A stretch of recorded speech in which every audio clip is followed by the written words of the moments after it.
reality, Dawn Louise would not be here today if it wasn't for the NHS, because I would have never been able to afford her surgeries. It would have been impossible. Whilst Dawn Louise was in hospital at first, I couldn't stay with her because you're not allowed to stay on the PICU ward, and you can't stay bedside when they're in care or the nursery. So I was actually staying in a charity house just outside the hospital. They picked me up, and it's really quite early in the morning. They asked me to come over straight away. So when I do, they tell me that things changed with Dawn Louise and she needed her surgery sooner. They don't think that she's going to be able to wait. So on the 24th of June, she went down for another surgery, a pre-Glenn catheter. So it was another cardiac catheter. We're now on her third one. Unfortunately, she was down there from 10 a.m. to 8 p.m.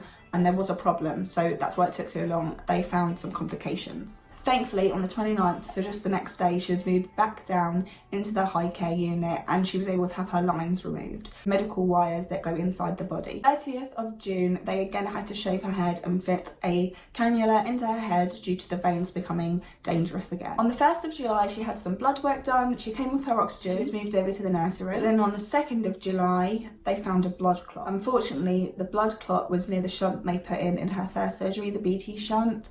And they had never experienced this before, so the doctors had to make a decision as to whether they were going to do another surgery, whether the BT shunt would need removing or resizing, and how to get rid of the blood clot for her. Because blood clots can cause failure to the heart as well as a stroke, something that Dawn Louise will face as a risk her whole life. She's on anticoagulants, which is a blood thinner, and that is to stop the blood from becoming too thick and forming clots, because she is at risk of heart failure and strokes, because she was put back on oxygen.